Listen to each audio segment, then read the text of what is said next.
Welcome to Politics Done Right.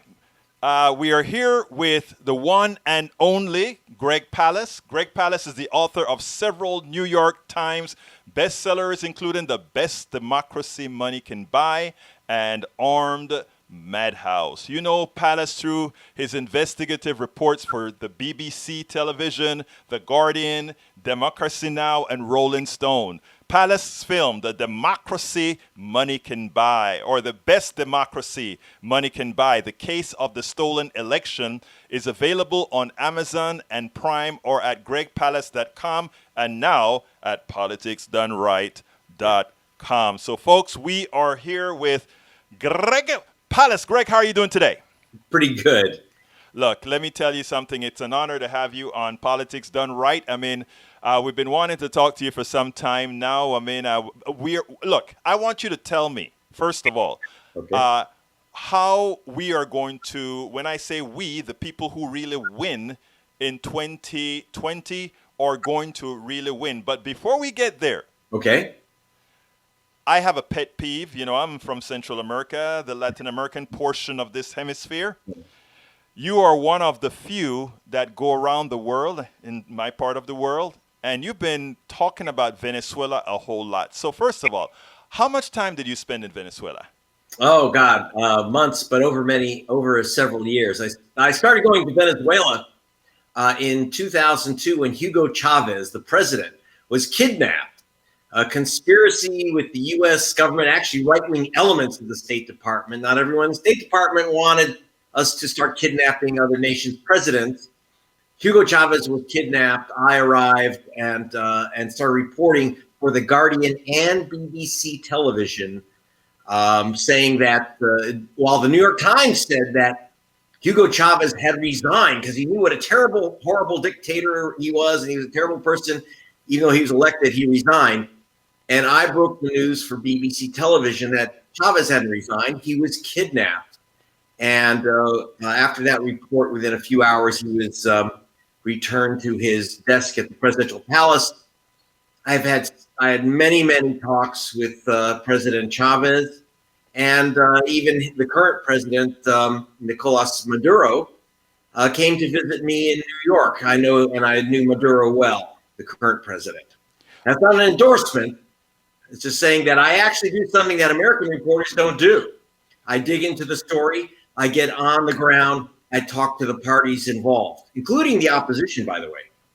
You know, that is what's important with independent media. People that are not owned by the plutocracy, people that are not owned by the corporatocracy and all these corporations. Now, we don't want to make things look better than they are. So first of all, let me ask you the bottom line. Did Hugo Chavez make things better for a vast majority of people in Venezuela?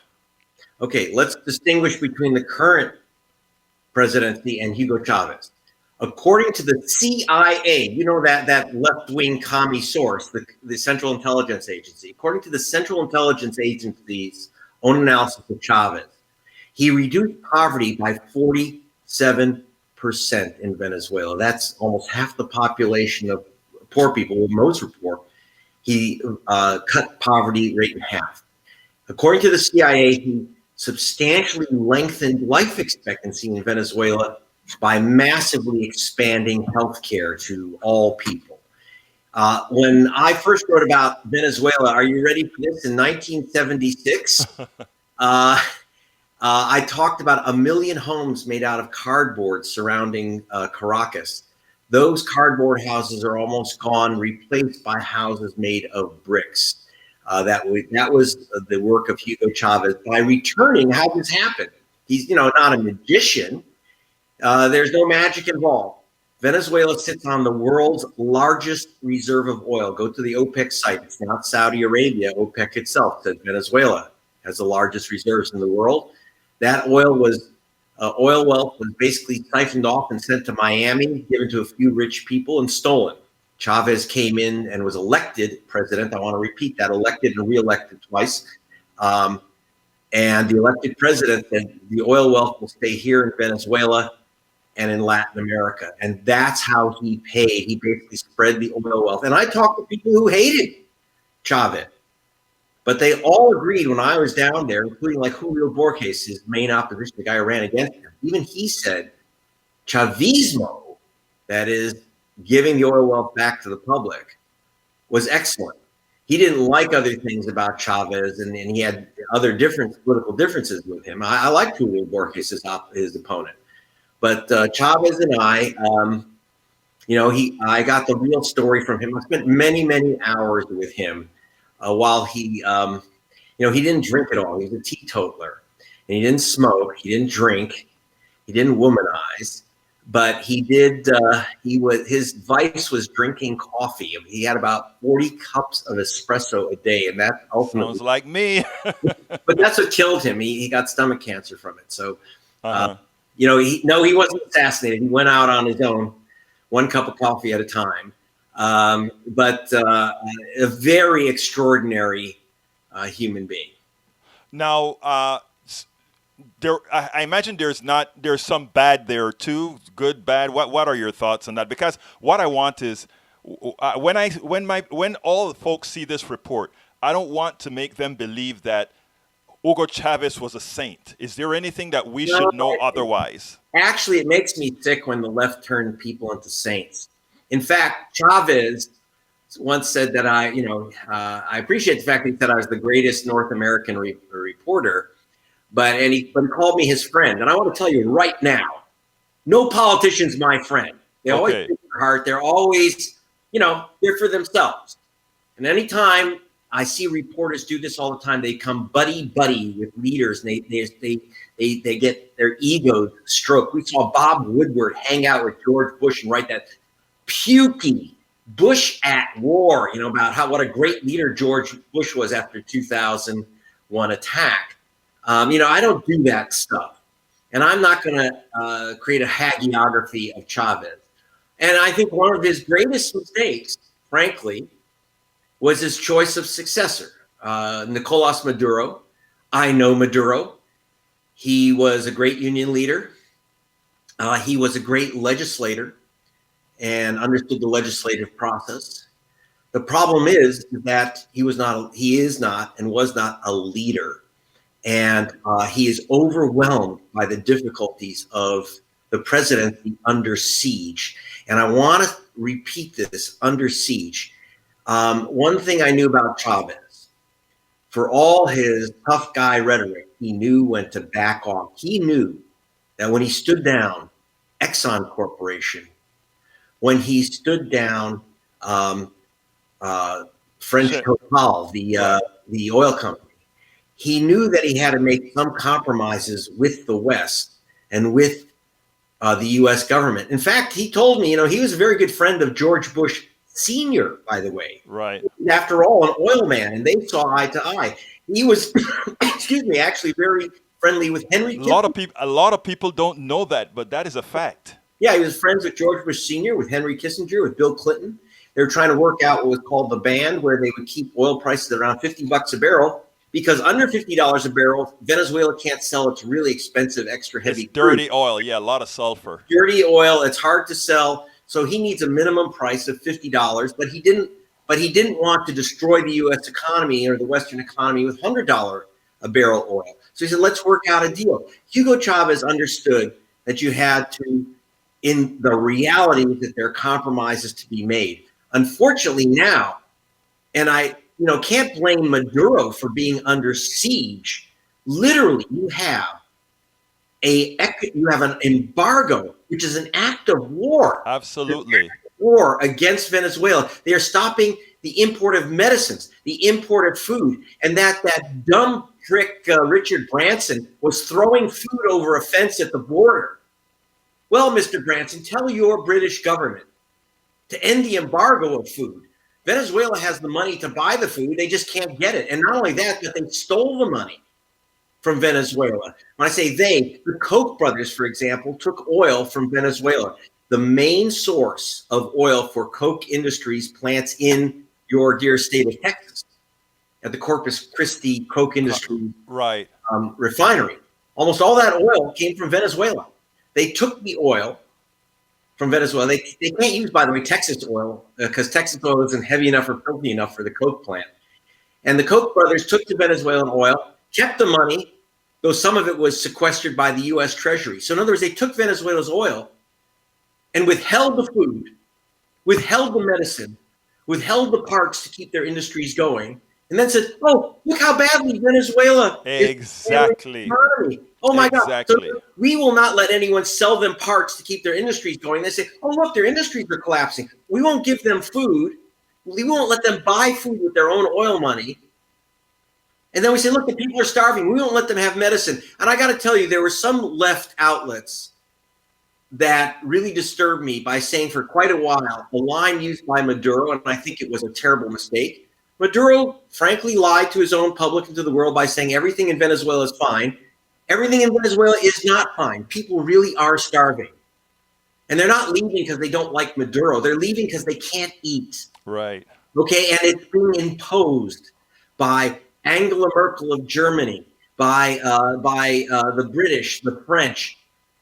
And you know why? I'm going to give you another little story on this. It's all about the oil. Right. All about the oil. So, for example, the Maduro government pushed out the French oil company Total, or Total decided to go because they would rather have African resources where they can bribe the African potentates. It's always great to go with dictators. Yeah, they can't bribe Maduro, okay?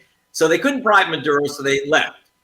British Petroleum asked the Maduro government, the president of Venezuela, to give British Petroleum the French oil concession. Now, remember, this is supposedly he's a terrible dictator. We should have nothing to do with him. We should embargo him. But they're more than happy to take the oil from Venezuela, take the concession. It's only after Maduro told the British government, British intelligence, and British Petroleum, we're keeping the oil.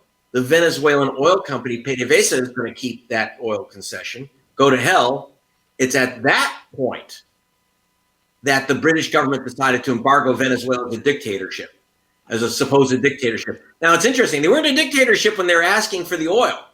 But when they were told you can't get the oil, suddenly they have to be embargoed. And not only that, it wasn't until then that the British decided to, get involved politically. Now, I got to tell you one other thing, and because I'm ranting, I know, about Venezuela, but it's very important to understand what's going on because it's dropped out of the news completely. We don't care. People are starving there. We don't care. We're talking about, some BS about Hunter Biden or something, right? Yeah, right there back in that's this week's forgettable talking point. And but what they tried to do in Venezuela is impose a guy named Juan Guaido as president. In fact, not only imposed him, but the U.S. government and European governments and a couple of Latin American governments, right-wing governments, have recognized Guaido as the president of Venezuela. Now, this is interesting. The guy can't even claim the election was stolen from him. He never ran for president. I want to repeat that. This guy Guaido that we recognize as president never ran for president. Maduro ran. He won. He was reelected. The opposition decided to boycott the elections because they knew they would lose. And I'll tell you why. It's race. Okay, let me explain what's going on here. For 400 years, Venezuela was controlled by white people. They didn't even call themselves Venezuelans. They called themselves Spaniards, okay? Right. So the Spaniards had control of Venezuela for 400 years. And then Hugo Chavez got elected. The first guy who called himself, he said, they don't like me because I'm negro e indio. I'm black and Indian looking, okay? That's his heritage. And that's what he looked like. And they hated him. They called him the monkey. It was terrible. Now, most Venezuelans are like Chavez, negro e indio. Okay? They want to reimpose this white guy, Guaido. I mean, he's a white guy, okay? And they're trying to reimpose him, a rich white guy who lived in Washington, D.C. And the reason that the American papers love him, he speaks wonderful English. He's upper class. He's not Maduro. Maduro is a bus driver. Right. He can't speak a word of English, okay? And even his Spanish is not very good. Well, the bus driver is Spanish. Yeah. He's class, right? And so they don't like him. They don't like him. And so they want to reimpose this white guy and impose basically white rule on a black nation. I'm sorry. And they're wondering why that hasn't worked, why people didn't rise up and say, oh, the wonderful Juan Guaido, we want him as president. No, people are really unhappy. Really unhappy. And if there was a good opposition candidate, I suspect that Maduro, people are under pressure. I saw this happen many years ago in Nicaragua, and people said, if we get rid of the Sandinistas, the U.S. will give us help. By the way, that never happened. The Sandinistas were back in. But, I think Venezuelans today, if they had a good opposition choice instead of this white guy imposed from Washington, might actually have an election where they would replace Maduro. I don't think Maduro could win re-election at this point, but that's not the point. He was elected, not this white guy, okay? You can't just bring in a white guy from Washington, D.C. in outer space and say, here's your white guy. Hey, you're white guy. Don't you black people understand? The white guy's in charge. Right. You have to run for president. He's white. Can't you see that? That's all he needs. He's white, he's rich, and he speaks English, man. So, shut the F up. That's what they want to do. And if you don't, by the way, and here's our election campaign. You accept him as your president or we'll starve you to death. We'll kill your children. Which is what they're doing. Right? Which is what they're doing. So, Greg, let me ask you this then. What is the future of Venezuela as you see it under Master Trump? Yeah, well, I see starvation. I see people dying of disease under an illegal economic siege. And I see what makes me sick is that we have Nancy Pelosi backing. Suddenly this guy Pompeo, our Secretary of State, and Donald Trump, and it was John Bolton who started this campaign. Right.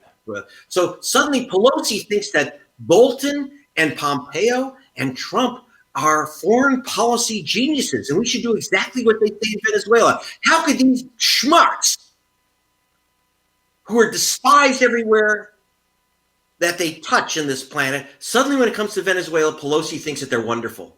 And not only that, but you take pinheads like this woman running for president, Amy Klobuchar. Oh my God, yes. He has said that Trump isn't tough enough on Venezuelans. Well, what should we do? Gun down their children in the street? We're already starving them and taking away their medicine. Should we just maybe shoot a few kids, make a point? Is that what you want, Amy? That's what's going to make you president of the United States? Good. So I'm really sick of this, and the left has abandoned Venezuela.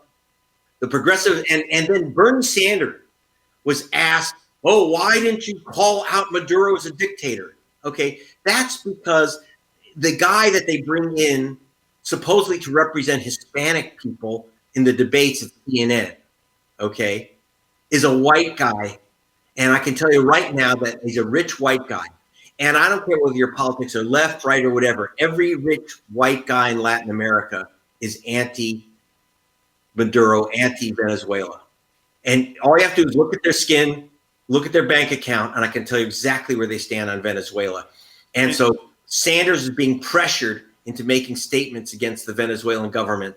And it makes me sick that the Democratic Party would pull this crap, which is, it have independent information. It is national. I interviewed the ambassador to Colombia when he came here for one of the oil conferences, and he gave me the wink because he's a part of a Latin American organization that is there to kind of push Guaido as the president and to really disparage the Venezuelan people in general. So I spoke to him, and he kind of got a little bit concerned when I told him that, what's the name of the guy you mentioned earlier, the one who runs Latin American policy for the United States? It was Bolton, and then it was Bolton, now Pompeo. Yeah. Okay, not him. The person that I'm talking about actually got in trouble with Nicaragua and El Salvador back in the day. Oh, Negroponte. Yeah, when I talked about these guys, he didn't want to talk too much. And the reason he didn't want to talk too much is that he feels the same way about these guys, but he was there as ambassador to Colombia. Exactly. So, remember, let's not forget that Venezuela and Colombia have had centuries of conflict. And so, anything that will take down Venezuela, they don't care who's there. The Colombians and Venezuelans governments have never, ever gotten along. So this is an opportunity for the Colombian government to make patriotic points, political points with its people. It's a question of nationalism and, again, racism. Absolutely. So you hit that on you hit the nail on the head, Greg. Well, Greg, we're going to get on to American politics now. Let's talk American politics. Okay. You've been doing a hell of a lot of work on voter suppression, on who really won elections and all of that. I've been watching you for a long time, from back in the days. So let me first ask you a question. The first one: did Donald Trump win the Electoral College as we all believe? No. That is, if you counted every vote that was thrown away, if you let everyone vote who was improperly denied the right to vote. Basically, you had, I know we use the term vote suppression, but when someone steals your car, you don't say, my car was suppressed. You say it's stolen. People's votes were stolen by the hundreds of thousands in key states. And that's what I detail in my film, The Best Democracy Money Can Buy, The Case of the Stolen Election. I take you right through it, how it was done. And like you say, it's free on Prime. You can get it from your site.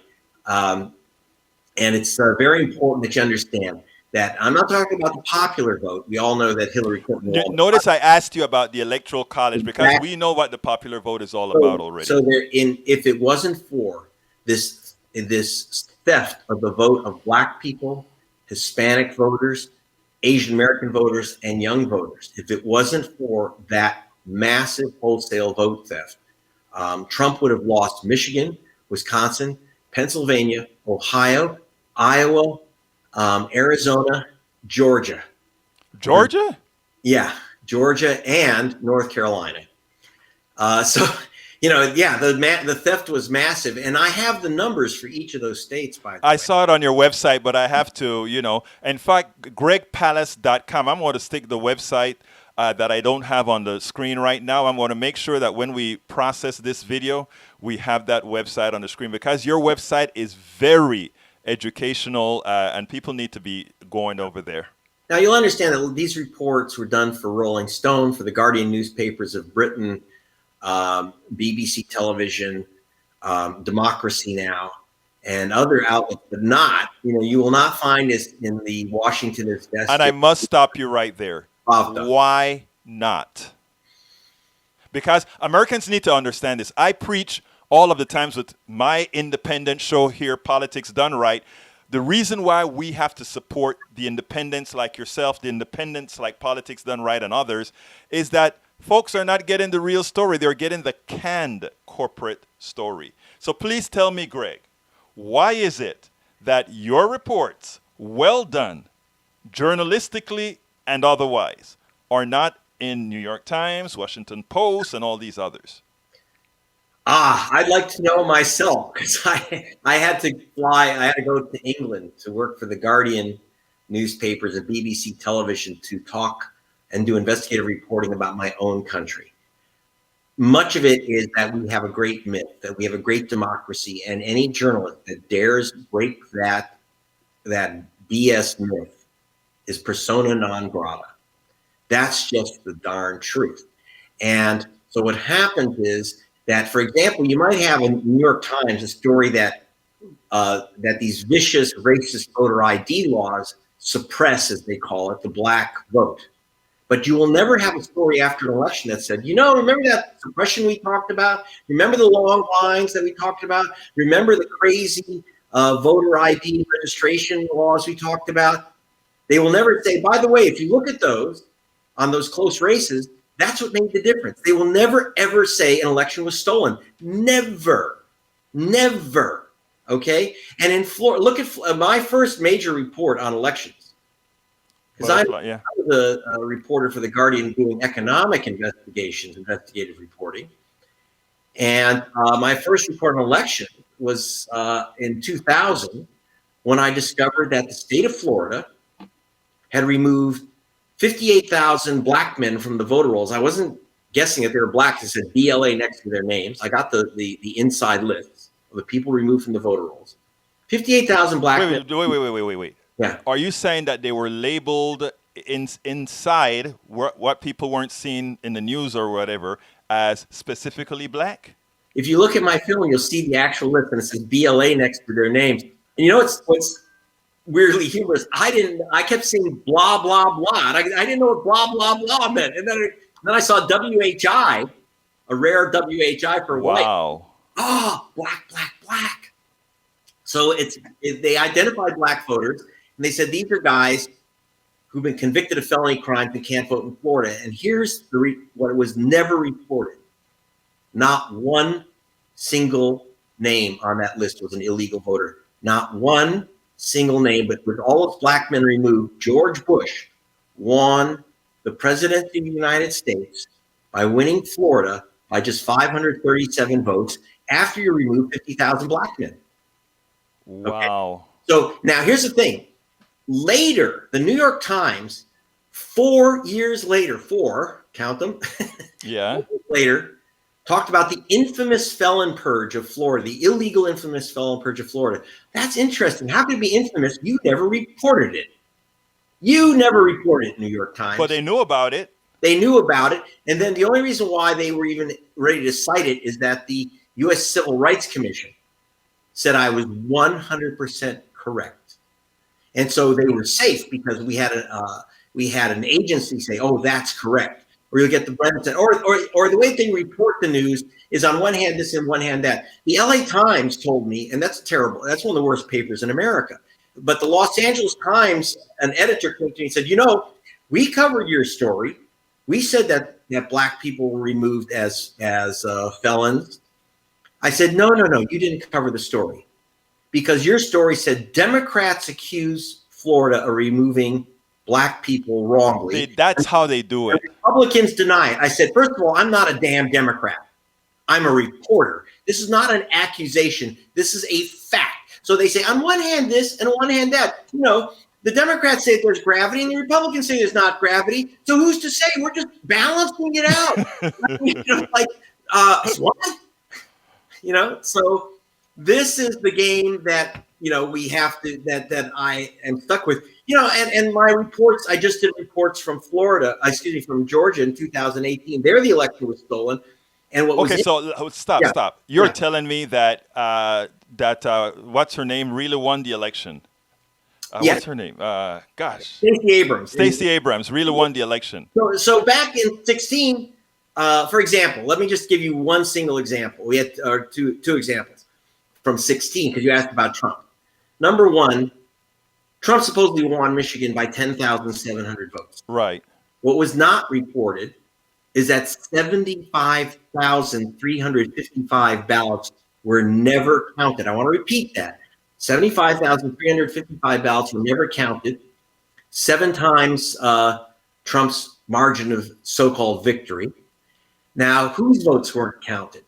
They were ballots because they used paper ballots. And I know people think, oh, if you have paper ballots, all your problems are solved. That's just not true because the paper ballots are read by machines, by scanners. Right. And the scanners broke down in the city of Detroit.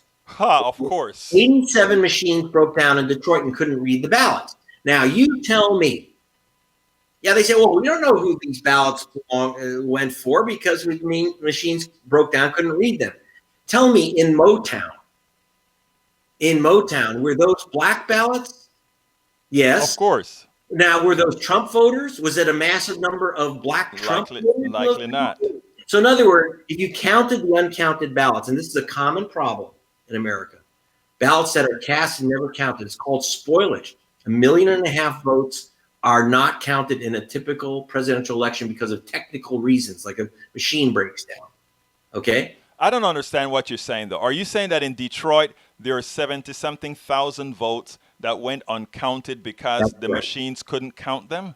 87 machines broke down. They couldn't count them.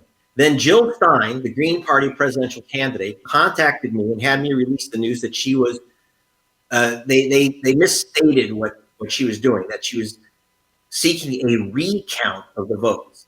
Technically, that's what she was doing, but she was actually seeking a hand count of those 75,000 ballots, which were never counted. Why not? And why haven't the Democrats raised hell about the Michigan 75,000 undercount? Okay, very good question. Well, local Democrats did. In fact, before the election, the county clerk, it's in this African American county in Detroit, which is Wayne County, said, "Look, we're broke. Our machines are broken. We need new machines." But remember, Detroit was under occupation. Right. The white Republican governor who had seized control of the management of Detroit because Detroit was bankrupt. Right. Bankrupted by the collapse of the auto industry. Okay. And remember when Obama bailed out he said he bailed out the auto industry. No, he didn't. He bailed out the banks behind the auto industry, bailed out the bondholders of General Motors, but he never bailed out the workers of the city. Okay. And so what happened, Detroit went bankrupt, was taken over by the white Republican governor who said, "No, we're not going to give you money for new machines." They knew in advance, I want to repeat that, they knew in advance machines would break down, and they knew that black votes wouldn't be counted. And I don't think, believe it or not, the Republicans didn't care that black votes wouldn't be counted. So that's how Trump supposedly won Michigan. But you ask about the Democratic Party national. Hillary Clinton watched while the Green Party raised the money and began the count of those uncounted ballots. Trump then went into court in the capital, Lansing, Michigan. And Trump and his lawyers said, Jill Stein has no right to count those ballots because no matter how many times she counts, Jill Stein ain't going to win Michigan. It's the truth. So the judge ruled Jill Stein could not recount those ballots. People think that, there was a recount. It was all cool. No. Right. The counting of those uncounted ballots was stopped. Now, Hillary Clinton's lawyers were in the courtroom, and the judge asked her lawyer, how does Secretary Clinton stand on this? Because she does have the right to demand those ballots be counted. And their response is, we are just here to observe. Which, by the way, was her campaign. Wait. Are you serious? I'm dead serious. And this is so what's happening. Is that documented in your film? I haven't seen the film yet.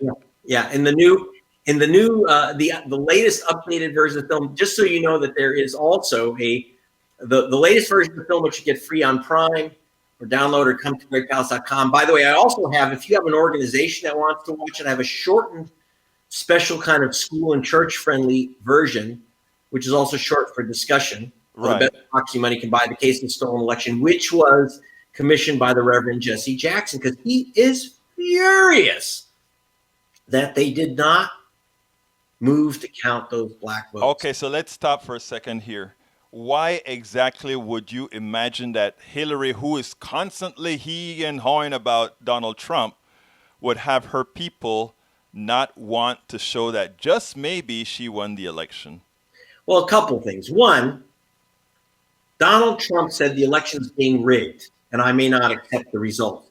And she said, no one in American history has ever challenged the outcome of a presidential election, which means she doesn't know a damn thing about American history. There have been plenty of challenges throughout history to the votes. So number one, she doesn't understand history. Number two, she doesn't care about black votes. It's real simple. She said, by the way, when in the first week when she ran for president, she went to a historically black college, by the way, in Texas, and said, the election was stolen in 2000. I thought, wow, that's the first time I've heard a white politician say anything about what happened in 2000. She said, the election was stolen in 2000. We won't forget it. She immediately forgot it. And when Trump said the election's rigged, I may not accept the results if it's rigged, she should have said, yes, it is rigged. You are rigging it. You and your racist right-wing Republican secretaries of state are rigging this election. And she didn't. And she didn't. Instead, she said, I will never challenge the election. So she basically committed herself that no matter what they did to black voters, she wouldn't give a damn and she would defend the system to her death. And you know what? Like Al Gore did the same thing. I've spoken about so many times about that. Al Gore never put up a fight. Al Gore never put up a fight because after all, he's not black. He became a billionaire, right? Al Gore's a billionaire now. Yes. All right? So Al Gore, the billionaire, knew he wouldn't become a billionaire if he challenged the vote. Now, I will say, interestingly, John Kerry, because That election was stolen in 2004 in Ohio by the Republicans, Right. John Kerry. And I will say that John Kerry said he read my book, Our Madhouse, and now agrees that the election was stolen from him in 2004. And no one talks about that. He doesn't raise his voice about it, but he says, yeah. Well, he does it a very subtle way. He just said, Greg Palast is right. Now, let me ask you a foolish question. Why is it that Democrats always acquiesce to Republicans stealing the election? Is it the corporatocracy who pretty much runs the show and say, well, if this is the guy we want, that's the guy we have, and maybe we pay you off or make sure that you are happy in your losing status or something? I don't get it. Well, I don't always get it, but first of all, let me make a distinction. You said, why do Democrats do this? Not all Democrats. Last year, we mentioned Stacey Abrams, who ran governor of Georgia. Right. First black woman in American history to run for governor. That actually kind of surprised me. No, we've never had a black woman ever run for governor. Right. And what she said was, I won this race, but I will not be inaugurated because they used racial vote thieving technique to steal the election from me. Yes, she did. Now, so she's a Democrat, but let's face it, she's a black Democrat. Right. And what we are missing is statements from the Congressional White Caucus. Okay. So Stacey Abrams, and by the way, she formed an organization called Fair Fight Georgia. Yes. She has hired my team of experts, just so you know, to go into federal court to change the Jim Crow voting system in Georgia. Now, she cited my reports, which I did for Salon.com and Rolling Stone. And if you go to gregpalast.com, you can see those reports. The Secretary of State, who was in charge of the voter rolls, his name was Brian Kemp, removed 500,000 people from the voter rolls. Brian Kemp was the guy running for governor. So now he's in charge. He purges the voter rolls of 500,000 people. And at the same time, while he's running for governor, and with the bleached voter rolls, the voter rolls bleached whiter than white, he wins by a fraction of a percent. Now, I actually sued Kemp in federal court before the election, and I was able to get the lists of the purge voters, names and addresses, and why they were purged. And I hired experts to go name by name through the list, not a statistical sample, but every single name. And on our first pass through, we found 340,134 voters illegally and wrongly removed. Now, wow. Half the rest may be wrongly removed, but we know 340,134. We have their names, we have their addresses, and Stacey Abrams now has their names and addresses, and she's taking that into federal court. Now, they're not going to make her governor because that's over, but she's trying to change the law. But again, it's a black Democratic politician, not a white one. And my investigative work is to try to now expand what we did in Georgia throughout the nation to at least 20 other states where they're trying to steal. And they will steal the 2020 election. They will steal it. Now, Greg, you are a straight up reporter. Mm-hmm. I am what I call a progressive, a truth teller, but with a progressive bias. So I am biased, unlike unlike you. And I've been telling my people for a long time that whether it's the Republican Party or the Democratic Party, the establishment is all in one the same, and they simply work together. And they take turns. All that good stuff is from what I see, and there's nothing that you've told me thus far that doesn't make that the truth. Well, there's a major racial divide, and it's not a class divide. Remember, you should think of vote suppression as class war by other means. Right. And even though race is used, in other words, it's just a tool. Black voters, it's going after low-income voters. Right. In particular, like students, poor people, urban dwellers, renters. This is what we saw. Rich black folk, and there aren't many in America, but there are some. Their votes are pretty darn secure. As Obama said the night before the 2016 election in Philadelphia, It only takes a couple minutes to vote. What's the big deal? Well, because in his neighborhood, it only takes a couple minutes to vote. Right. If you watch Best Democracy Money Can Buy, download that thing from Prime or Amazon or whatever, my site, your site. You'll see that in Dayton, Ohio, where 70% of Black folk vote early. There was one single early voting station for 8,000 people. The line was 5 hours long. I then went to the white suburbs of Toledo to see how long the lines were there. There was no line, none. There were more poll workers than voters, and if you showed up, they gave you cookies and coffee. And so for rich folk, no matter what their color, it's very easy to vote. And I agree with Obama. It only takes a couple of minutes if you're rich as Obama. Right. But if you aren't, you got a 5-hour waiting line. If you aren't, okay, if you don't have your passport and your chauffeur to hold your ID for you, like Andy Young and Vernon Jordan in Georgia, right? Who were, by the way, for voter ID laws, believe it or not. Started out that way. Really? Yep. Wow. And, because they, like I say, their chauffeurs can hand them their passport and say, "Here's, go vote."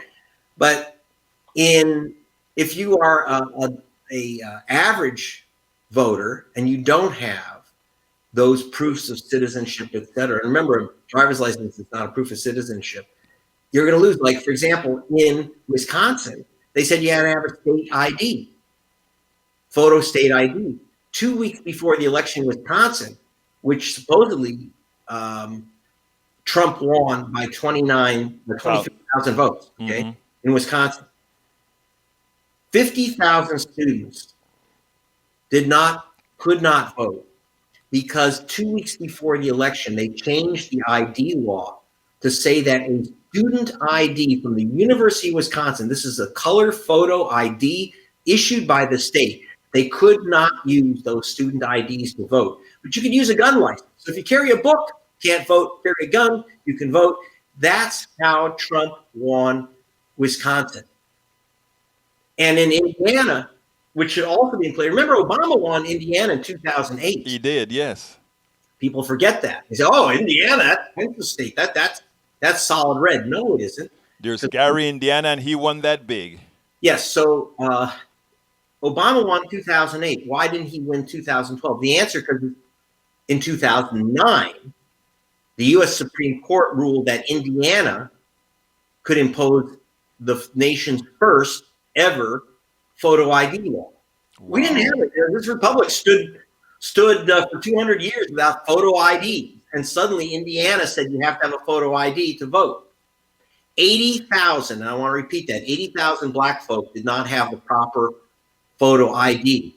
Because, people who don't, they said you could have a driver's license, but that means that people who don't drive, who are people without cars, who don't have licenses? Poor folk, people who use buses, urban folk. In other words, Black, Hispanic, poor, young voters did not have that ID to vote. 80,000 missed their vote, and that flipped the state from Obama to the Republican Party. You know something? I think you just gave a classic example of how you can steal an election legally. That stuff in Indiana with Obama, and we never even think about Obama losing Indiana being an issue because he ultimately won the election. But suppose.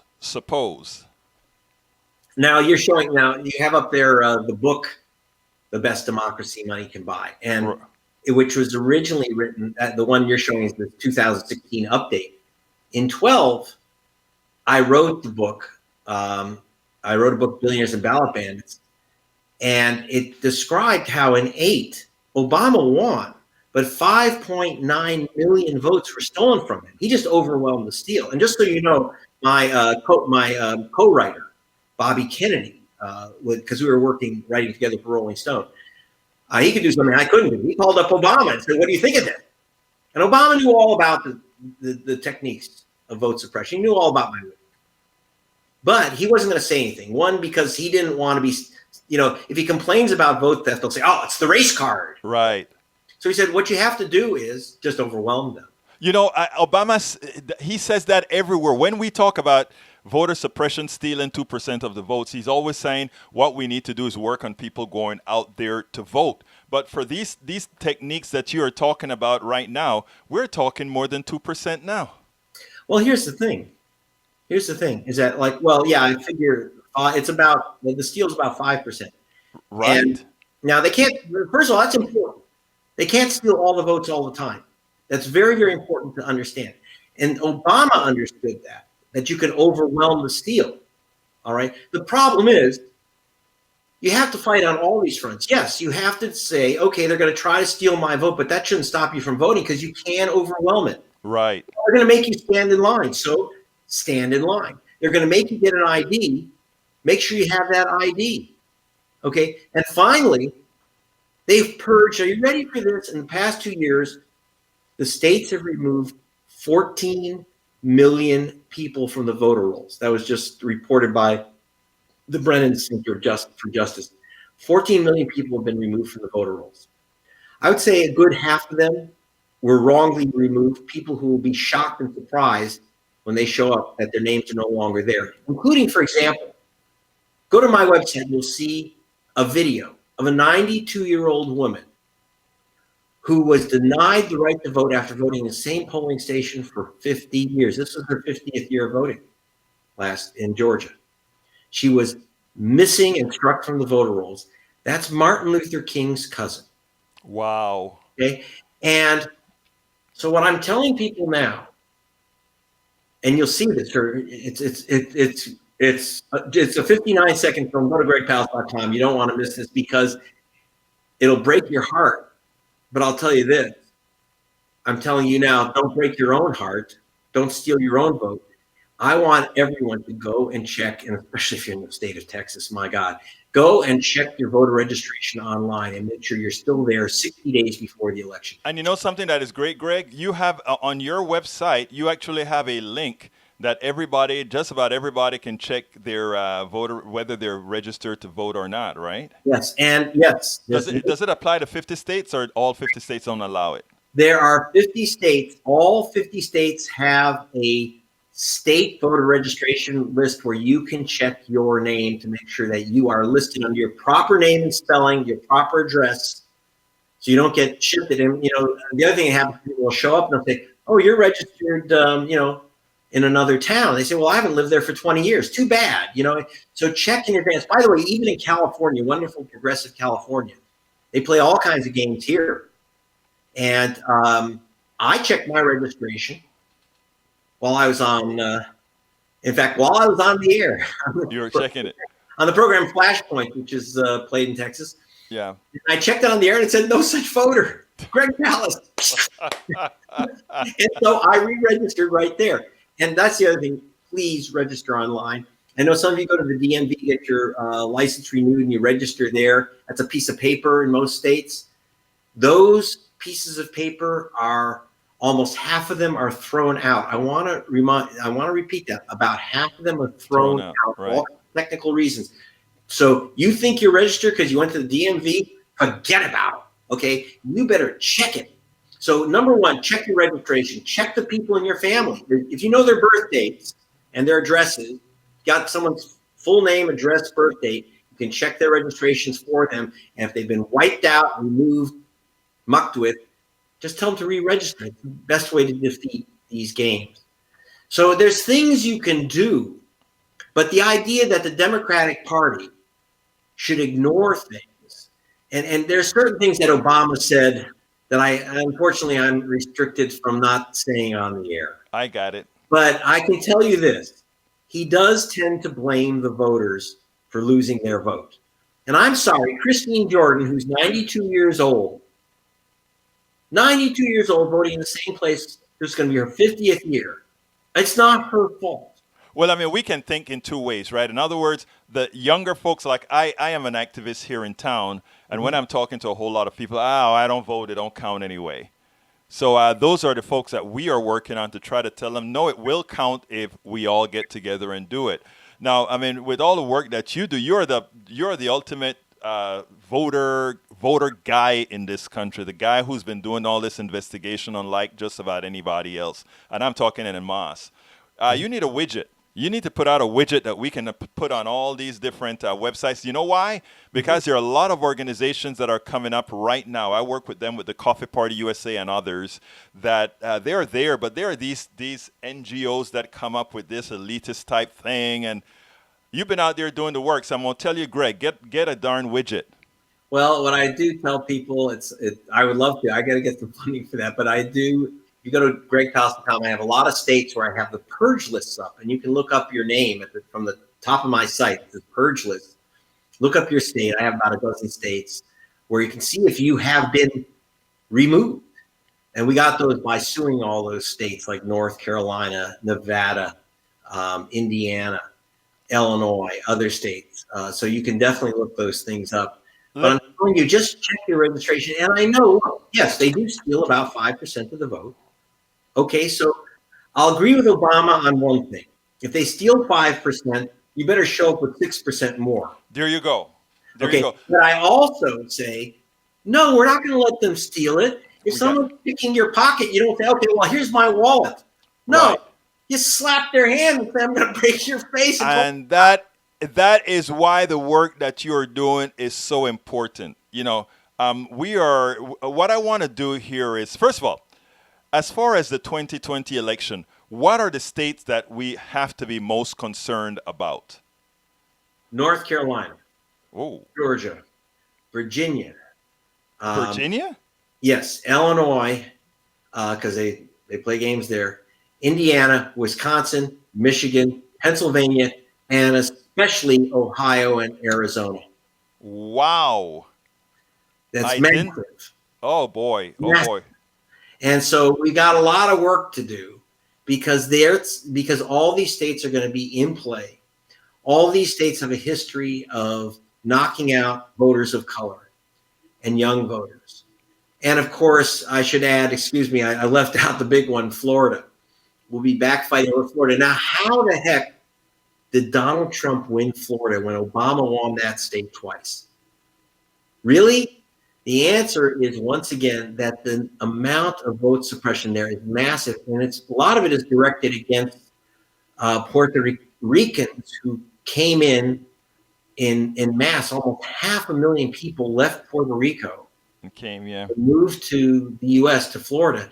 These are American citizens with the right to vote, and they've done everything in the world to prevent them from voting. And because they know how they vote. So how do you have an influx of 500,000 Hispanics in just a few years, and suddenly Donald Trump wins the state? The answer is they're stopping people from voting. They're accusing people from Puerto Rico. They're saying, prove you're a citizen because your last name is Hernandez.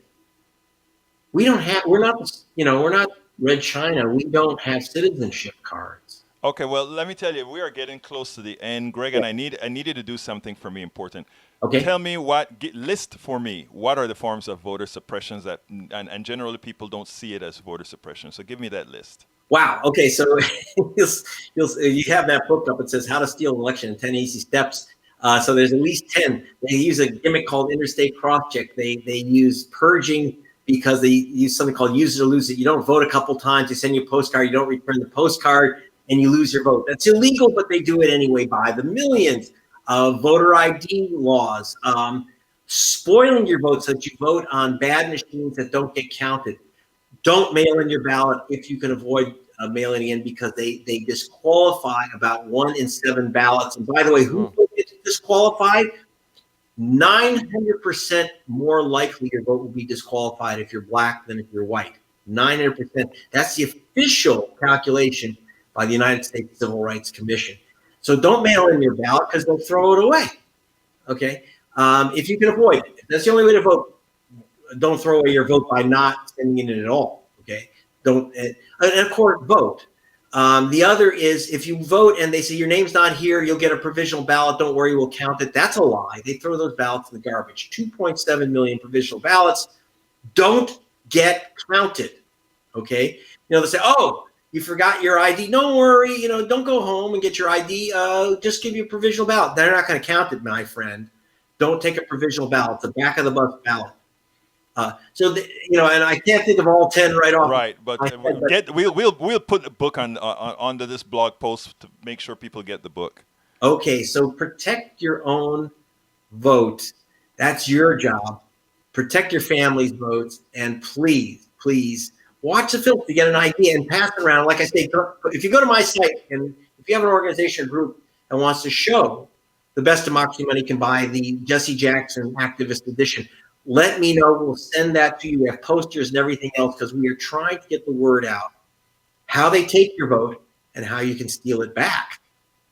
This has been Greg Palast. Greg Palast is one of the I think one of the most important investigative reporters in the country.